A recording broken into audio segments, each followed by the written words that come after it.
우리 어린 시절을 한번 생각해 볼 때에 제 또래 정도 아니면 제 윗분들도 뭐 마찬가지였겠지만 매주 초등학교 이제 학교에 가면 매주 월요일 아침에 전교생들이 그러니까 비가 오는 날을 제외하고는 전교생들이 다 운동장에 모여서 치렀던 국민 의례가 있습니다.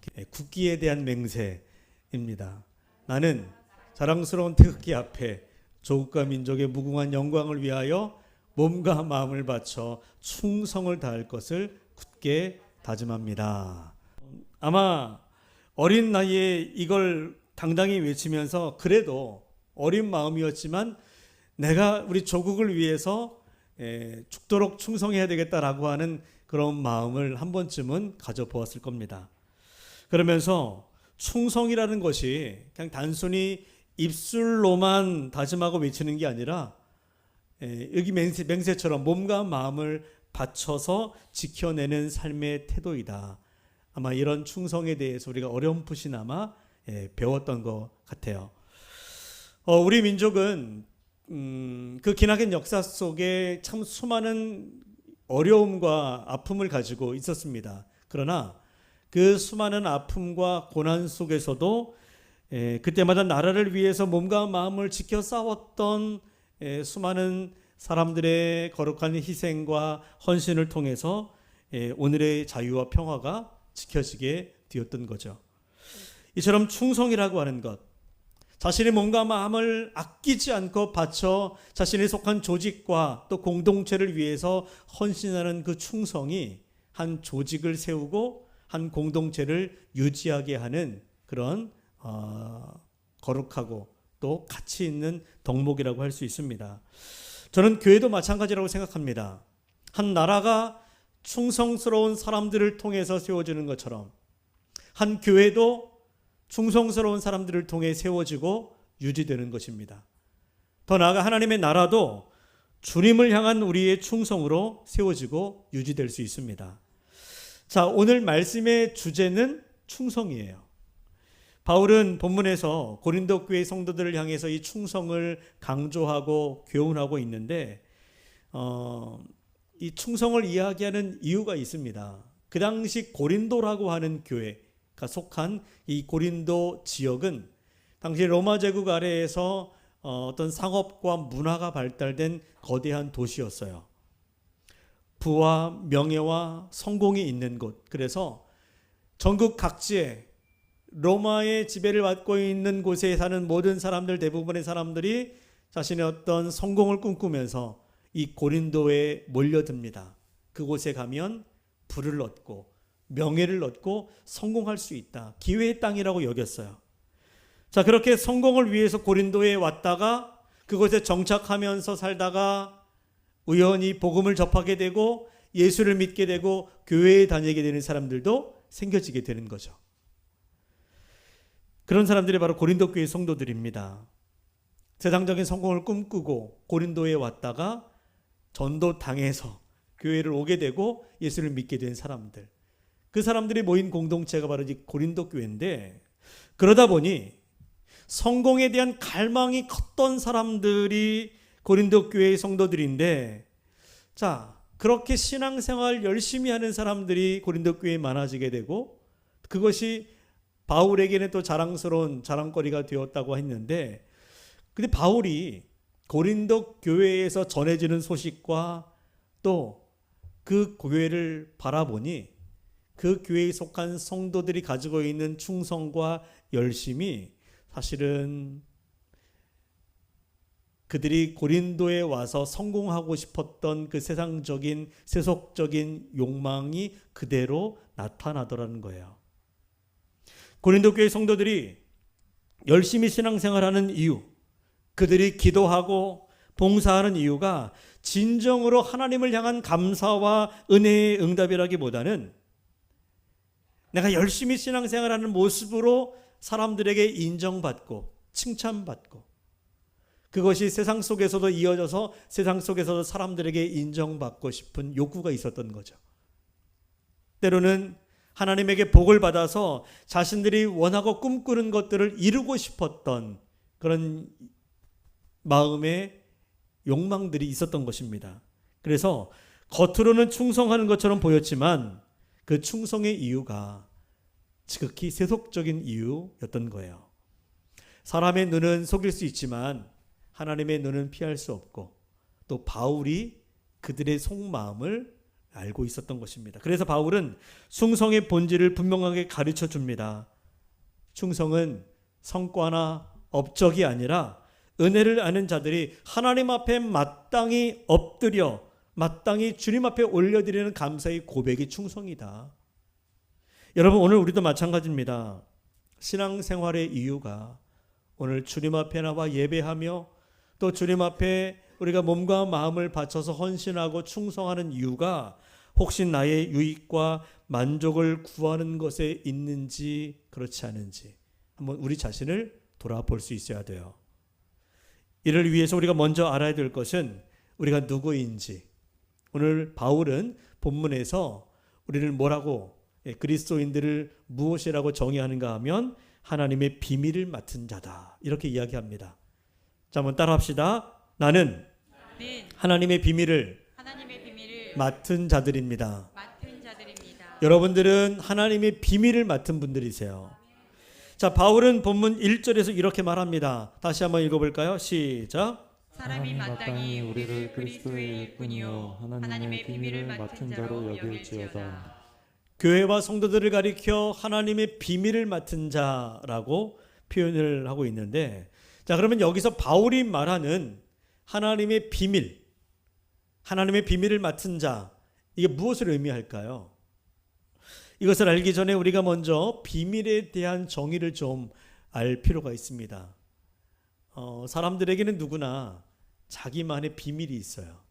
누군가에게 이야기하고 싶지 않은 은밀한 비밀. 그래서 비밀은 일반 사람에게 알려지지 않은 감추어져 있는 은밀한 곳입니다. 하나님만이 아시는 비밀. 여러분, 있어요, 없어요? 있지요. 이야기하라고 하면 말 못할 그런 비밀들이 있습니다. 그래서 비밀은 아무에게나 말하지 않아요. 또 말하더라도 소수의 아주 특정한 사람, 내가 정말 신뢰하는 나와 특별한 관계에 있는 사람이 아니면 말할 수 없어요. 예를 들어서 누구에게도 말하지 않은 여러분 안에 자신만의 속 깊은 이야기가 있을 것입니다. 나의 어린 시절의 가정사, 혹은 회사에 중요한 어떤 그 정보, 이런 것들은 내가 아무에게나 이렇게 말할 수가 없는 거죠. 그래서 만일 누군가 여러분에게 이건 너에게만 하는 얘기야, 너와 나만의 비밀이야 라고 하면서 무언가를 말했다라고 한다면 그 말은 그 사람에게 너무나 소중한 의미가 있는 말일 것입니다. 그런데 이 사람이 만일 여기저기 다니면서 만나는 사람들마다 이건 너에게만 하는 말인데 라고 하면서 말을 한다면 그건 비밀일까요, 아닐까요? 아니죠. 모든 사람들이 다 알고 있는 게 비밀이 아니에요. 자, 그래서 비밀은 감추어져 있어서 말하지 않으면 알 수 없다는 것입니다. 알 수 없는데, 그래서 비밀을 알게 되는 순간에 우리는 내가 저 사람에게 특별한 존재구나 라고 하는 그런 마음이 생겨지게 돼요. 다른 사람은 모르고 있는 것을 내가 안다는 사실 자체가 내가 특별한 존재가 된 것 같은 느낌을 갖게 하고, 때론 그것이 자부심으로 작용할 수도 있습니다. 자, 그런데 바울이 오늘 말씀에서 우리 하나님에게도 비밀이 있다라고 말해요. 하나님에게도 비밀이 있다. 자, 그것을 뭐라고 말합니까? 하나님의 비밀이라고 표현하고 있죠. 자, 그리고 그 비밀에 대해서 골로새서 1장 26절에서 바울은 이렇게 설명합니다. 우리 한번 같이 읽어봅니다. 시작. 이 비밀은 만세와 만대로부터 감추어졌던 것인데 이제는 그의 성도들에게 나타났고. 하나님의 비밀이 만세 전부터, 만대로부터 감추어졌던 것이다. 이 땅의 역사가 시작되면서 하나님 마음에 비밀이 있으셨는데 그 비밀을 감추어 두셨다는 거예요. 지금까지 모든 세대, 모든 사람들에게 감추어져 있었던 것입니다. 여러분, 하나님께 있는 그 모든 것들이 감추어져 있었다라고 한다면 사람은 그것을 알 수가 없어요. 인간이 아무리 지혜롭고 지식이 많고 이 시대의 최첨단 과학과 기술에 대해서 통달했다 할지라도 인간은 결코 하나님을 알 수가 없습니다. 안다고 해도 아는 게 아니에요. 아니 그래도 좀 열심히 공부하고 연구하고 노력하면 뭐 조금은 알 수 있지 않을까? 그렇지 않습니다. 성경에 보면 구하라, 찾으라, 두드리라 그러면 얻게 될 것이고 찾게 될 것이고 열리게 될 것이다라고 했으니 우리가 간절히 부르짖어 기도하면 하나님을 좀 알 수 있지 않을까? 그렇지 않아요. 여러분 나의 은밀한 비밀이 있는데 여러분 지금 비밀이 있는데 제가 누군가 와가지고 좀 알려달라고 막 조르면 나중에 그거 할 수 없이 알려줍니까?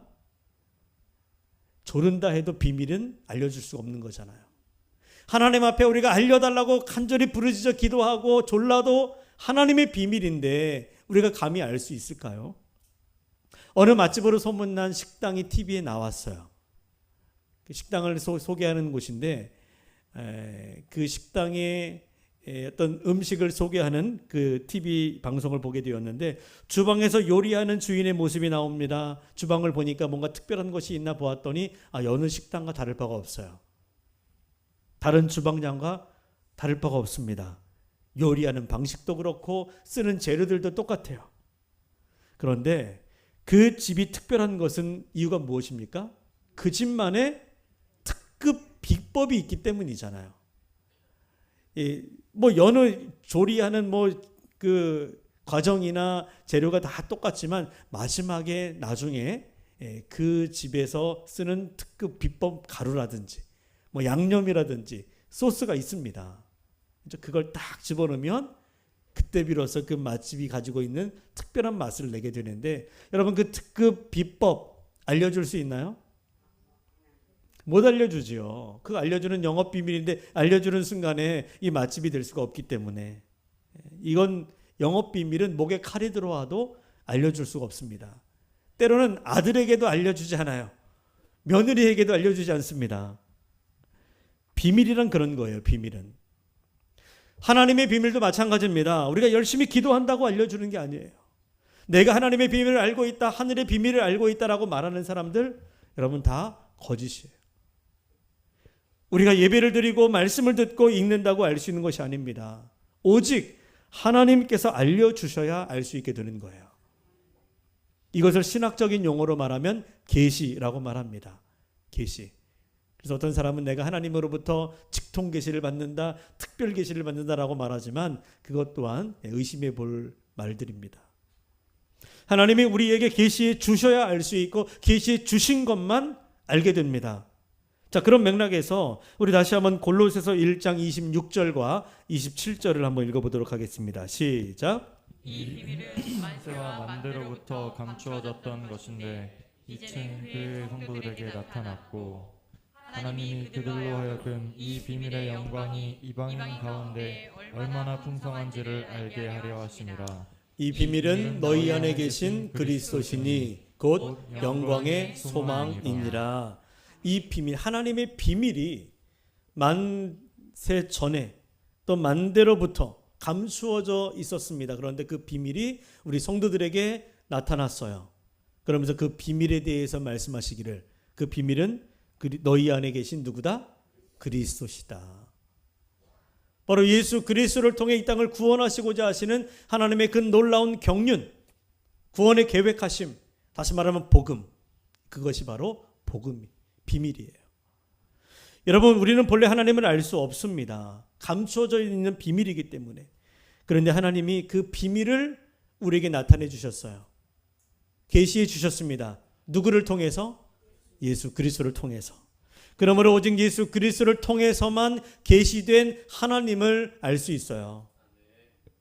내가 기도해서 하는 게 아니라 그리스도를 통해 우리에게 알려주신 그 주님을 만날 때 비로소 우리는 하나님을 알게 됩니다.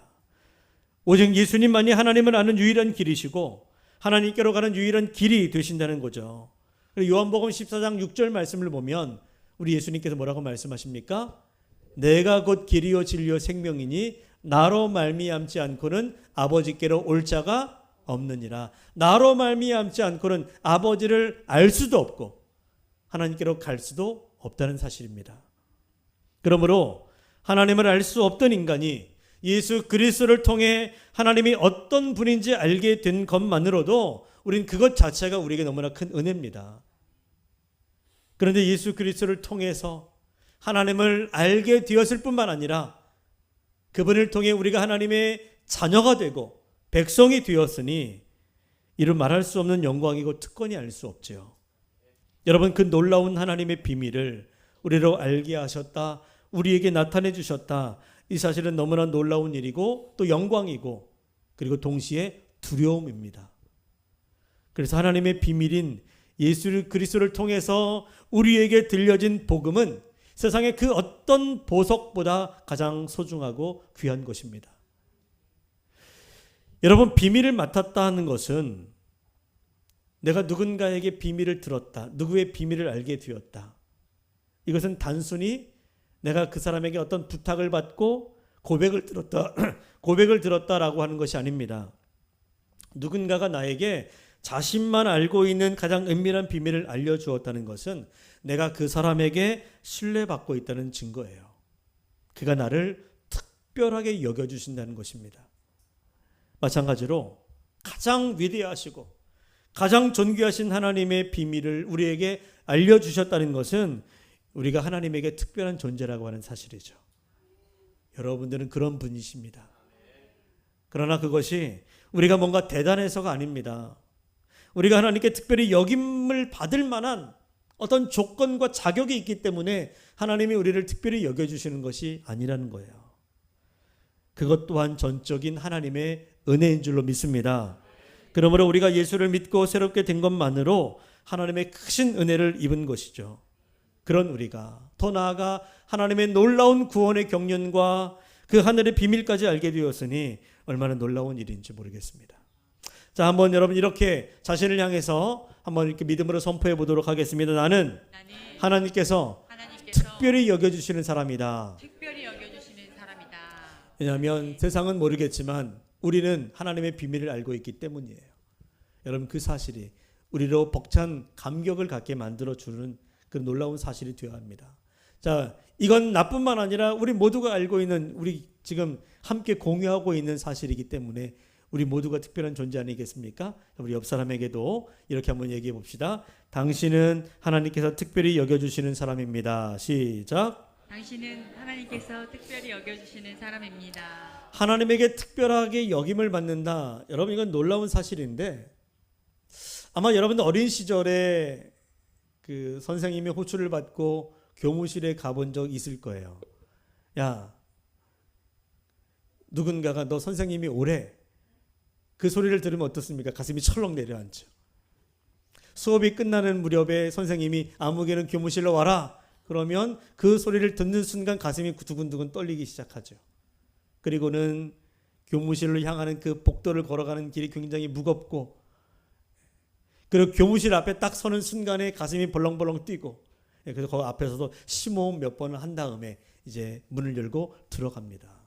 문을 열고 들어가는 순간에 교무실에 앉아 계신 선생님들이 다 쳐다보잖아요. 근데 그 쳐다보는 눈초리가 어떻습니까? 아유, 저 녀석 또 사고 쳤구나.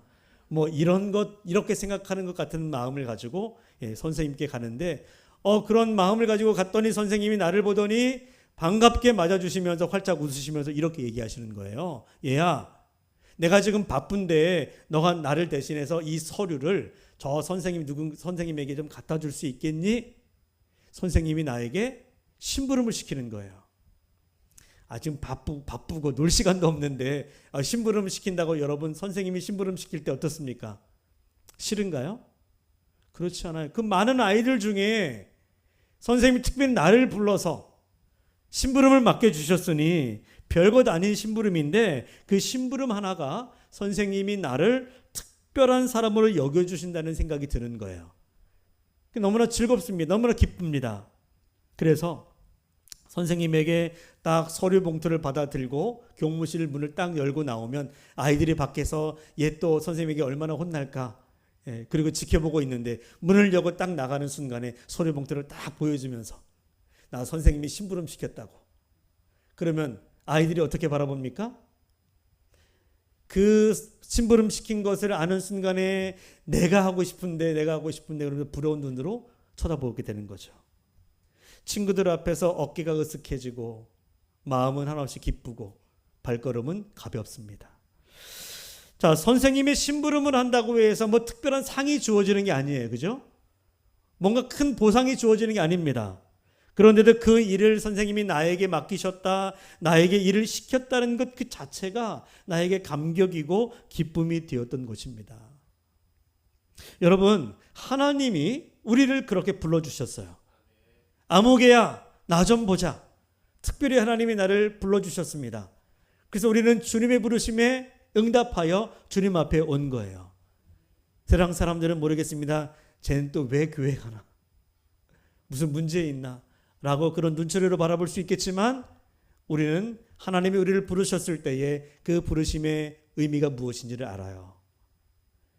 우리를 부르신 하나님은 우리에게 하나님의 비밀을 알려주십니다. 그리고 복음을 맡겨주세요. 내가 너를 사랑했듯이, 내가 너를 구원했듯이 너 또한 나가서 나의 복음의 통로가 되어 이 땅의 수많은 영혼들을 구원하라고 하시는 하나님의 놀라운 복음을 우리에게 주셨습니다.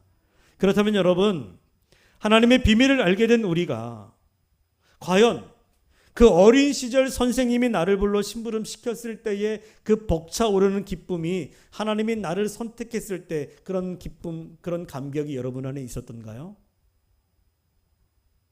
세상 많은 사람들 중에 나를 택하여 일을 맡기시고 귀한 사명을 주셨다. 나를 구원해 주셨다. 여러분, 이 사실이 정말 생각할 때마다 말할 수 없는 나의 기쁨과 벅차오르는 감격으로 하나님 앞에 늘 감사로 나아가고 있습니까? 여러분, 우리 하나님이 어린 시절의 선생님보다 못한 분 아니잖아요. 나 같은 자 불러서 하나님의 비밀을 맡겨주셨다는 사실이 정말 은혜로 여겨지십니까? 나를 신뢰하고 나를 선택하여 택하셨다는 사실이 말할 수 없는 감격이 되시는지요?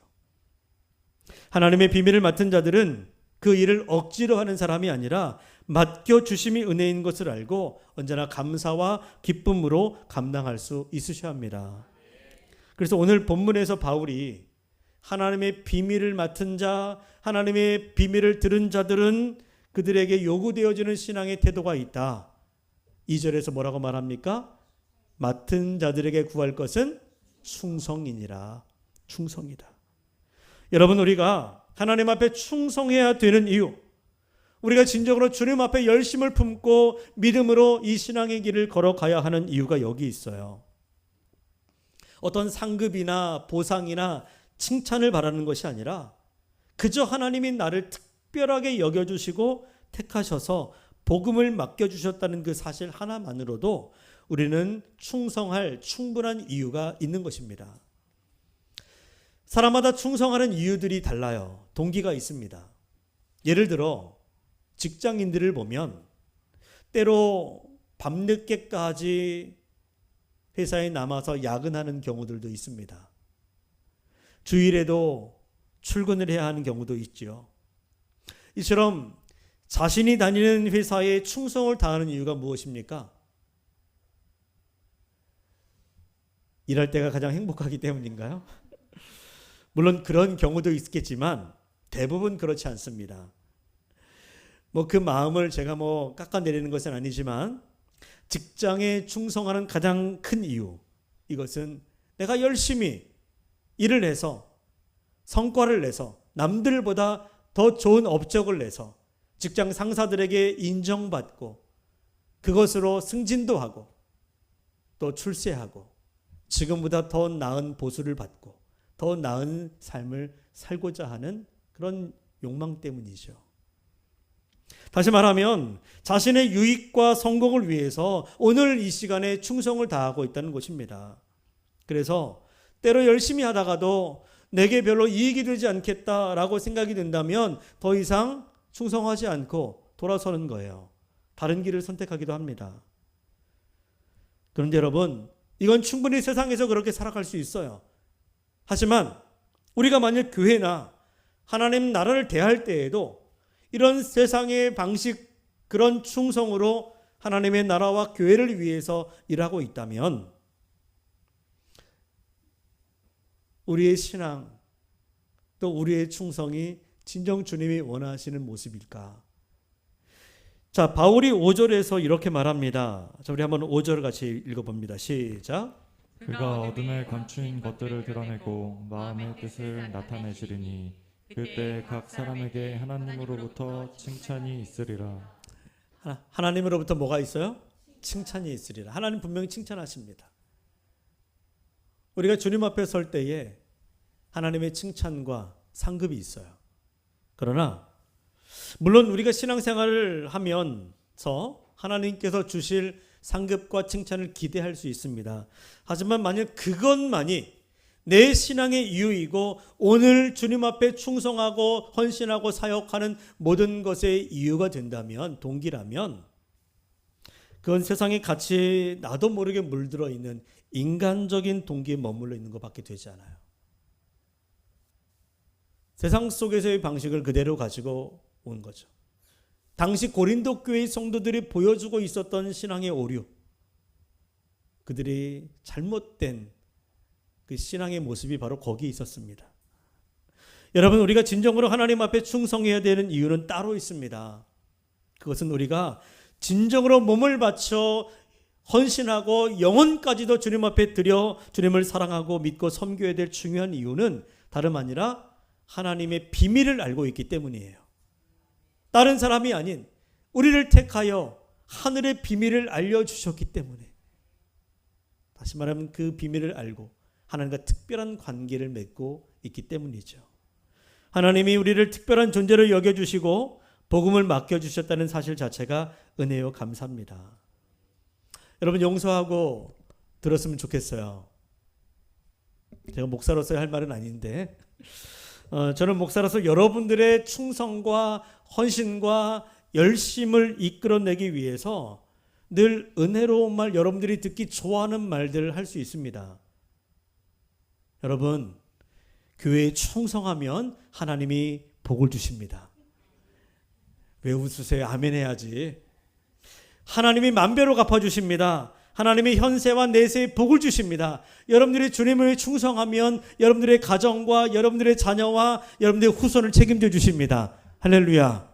여러분 안 믿으세요? 하나님이 축복하세요. 그런데 왜 제가 이렇게 이것을 강조하지 않고 늘 그런 말을 하지 않는가 하면, 솔직히 우리가 교회와 하나님 나라를 위해서 충성하면 반드시 큰 복을 받고 큰 은혜를 얻을 것이다, 저는 장담할 수가 없기 때문이에요. 왜냐하면 현실은 그렇지 않을 때가 더 많기 때문입니다. 때로 주님께 충성하다가 오히려 고난받고 건강을 잃고 사업이 무너지고 관계가 깨어지는 사람들을 많이 보게 됩니다. 실제로 주님의 교회를 세우기 위해서 충성하고 헌신한 사람들, 교회 역사를 보게 되면 그런 사람들의 순교의 피가 이 땅에 흘러서 교회가 지금까지 세워지게 되었는데, 죽도록 충성한다면 그런 사람들이 잘 되고 또 그런 사람들의 간증을 통해서 더 교회가 부흥하고 성장해야 되는 게 맞지 않습니까? 그런데 오히려 헌신하고 충성하는 사람들이 더 안 되고 더 고난을 받고 어려움을 당하는 것들을 많이 보게 돼요. 그런 모습을 보면서 때로 우리는 이런 생각할 수 있습니다. 아니, 어차피 열심히 해도 복을 못 받는데 뭐하러 충성을 해야 되나? 이런 마음 들 때가 있겠죠. 충성이 성공의 지름길이다라고 한다면 많은 사람들이 기꺼이 성공을 위해서 충성하겠지만, 그것이 아니라면 적당히 남들 하는 만큼 믿으면 되지, 이런 마음 가질 수도 있을 거예요. 그러나 여러분, 우리는 세상의 보상 때문에 예수님 사랑하는 거 아니지요? 세상의 성공 때문에 교회 다니는 거 아닙니다. 힘들고 어려운 일 내 힘으로 할 수 없으니 하나님의 도움받아서 이 문제 해결하기 위해서 교회에 나오는 거 아니잖아요. 이 험한 세상 살기 너무 불안하고 무슨 일을 만날지 모르기 때문에 하나님을 의지하는 거 아닙니다. 그저 우리는 예수님 날 사랑하시고 하나님 자녀 삼아주시고 그저 나를 사랑해 주시기 때문에. 그래서 나도 주님 사랑하는 거죠. 하나님께서 나를 불러서 하늘의 비밀을 맡겨주셨기 때문에 그것을 은혜로 여기고 주님께 충성하는 것입니다. 이것이 우리의 충성의 이유이고, 그렇게 내가 주님으로부터 어떤 상급과 보상과 칭찬을 받지 못할지라도 그저 하나님 앞에 충성할 수 있다는 것, 그것 자체만으로 이미 나는 큰 영광을 하나님 앞에 드린 것이고, 그것이 내가 주님으로부터 받은 축복임을 여러분 고백할 수 있기를 바랍니다. 저는 충성을 이야기할 때마다 늘 떠오르는 그림이 있어요. 제가 설교 예화로도 여러분들에게 자주 보여드렸던 그림인 것 같은데, 바로 폼페이 문지기 병사의 이야기입니다. 이날 고대 로마의 폼페이는 그 당시 상류층이 모여 살고 있는 그런 부유한 도시예요. 자, 그런데 그 폼페이가 어느 날 화산이 폭발하면서, 폼페이 산이 거기서 폭발하면서 온통 온 도시가 화산재와 용암에 뒤덮입니다. 순식간에 한 도시가 땅에 묻혀버리게 돼요. 갑작스러운 재난 앞에 성 안에 살고 있던 모든 사람들이 이제 살기 위해서 도망을 갑니다. 피난을 가는데 뭐 성은 그야말로 아비규환, 지옥이 따로 없겠죠. 그런데 나중에 이제 미처 피하지 못한 사람들이 이제 화산재에 덮여서 이제 죽게 되었는데, 나중에 발굴을 하게 될 때에 폼페이 유적지에서 사람들이 놀라운 한 장면을 보게 됩니다. 물론 거기에는 여러 사연들이 이제 있는 죽음을 보게 되는데, 그 중에 한 가지, 바로 성문 곁에 서 있는 한 문지기 병사의 유해입니다. 사람들이 지금 막 혼비백산해서 살기 위해서 성문을 빠져나갑니다. 수많은 사람들이 엉켜서 넘어지고 밀치고 그 정신없는 상태에서, 어쩌면 살기 위해서라면 이 문 앞에 있었던 문지기가 제일 먼저 도망갈 수도 있었을 거예요. 그런데 그는 그 자리를 떠나지 않습니다. 모든 사람들이 살기 위해서 아동바동 도망치고 서로 싸우고 있을 때 이 성을 지키는 문지기는 그 자리를 지키고 있었던 거예요. 여러분, 충성이란 바로 이런 모습 아닐까요? 죽음이 다가와도 자리를 떠나지 않고 끝까지 그 자리를 지켜내는 것, 이것이 진정한 충성입니다. 이런 착하고 충성된 사람이 오늘 이 시대에 너무 소중한 때예요. 우리가 사는 세상이 그렇지 않기 때문에 다들 열심히 살아가고 있지만, 열심히 충성하고 있지만, 세속적인 자신의 유익과 만족을 위해서 살아가는 그 많은 사람들의 틈에서 진정 자신을 헌신하며 하나님이 기뻐하시는 충성된 삶을 살아가는 사람들 과연 얼마나 될까? 사람들은 자신의 이익을 따라 손바닥 뒤집듯이 마음을 바꾸고 태도를 바꾸고 입장을 바꾸고 심지어는 믿음과 소신까지도 바꿉니다. 그것이 세상의 방식이죠. 세상은 언제나 상황에 따라 변하고, 그렇기 때문에 충성이라는 단어는 지금 이 시대에 더욱더 귀하게 느껴집니다. 오늘날 충성을 다하는 사람들을 보면 오히려 어리석은 사람처럼 보이기도 해요. 교회에 나와 열심히 헌신하고 충성하고 굳은 일을 행하는 사람들을 보면 담임 목사로 참 귀하게 여겨지는데, 그런 사람들이 귀한데, 그런 사람들이 많을수록 좋겠는데, 그렇지 않은 것을 볼 때마다 늘 가슴 한편으로는 좀 안타까운 마음들이 있어요. 때로는 그렇게 헌신하고 손해를 감수하면서 끝까지 자리를 지키는 사람들을 향해서 사람들은 아유, 저 세상 물정 모른다, 이렇게 말을 하기도 합니다. 그런데 여러분, 평상시에는 그럴지 몰라도 결국에는 인정받는 사람, 결국에 칭찬받는 사람은 누굽니까? 충성하는 사람이죠. 중요한 일을 맡길 때 누구에게 맡길까요? 정말 소중한 일을 맡길 때 누구를 먼저 생각할까요? 아무리 능력이 뛰어나도 쉽게 마음을 바꾸는 사람에게는 중요한 일을 맡길 수가 없습니다. 결국에는 한결같고 신실한 사람, 늘 충성스러운 사람에게 귀한 일을 맡기게 되는 거죠. 하나님의 비밀, 이 땅을 변화시키고 세상을 바꿀 그 위대한 하나님의 은혜와 능력이 있는 그 하나님의 비밀을 누구에게 맡기겠느냐? 하나님은 충성스러운 사람을 찾으십니다. 하나님은 우리의 탁월한 실력이나 큰 성과보다 끝까지 믿음을 지키는 충성을 기뻐하세요. 다니엘처럼 사자굴 앞에서도 기도의 자리를 지키는 사람, 고난 속에서도 바울처럼 복음을 끝까지 붙들고 복음을 위해 살아가는 사람, 끝까지 믿음을 버리지 않고 주님을 섬기는 그 사람을 하나님은 귀하게 여기십니다. 여러분, 오늘 말씀을 기억하십시오. 맡은 자들에게 구할 것은 충성이니라. 하나님은 지금도 충성하는 자들을 찾으십니다. 그리고 마지막 날 주님 앞에 설 때에 우리가 들을 이야기는 잘했다, 착하고 충성된 종이라고 하는 칭찬이에요. 그것이야말로 최고의 영광입니다.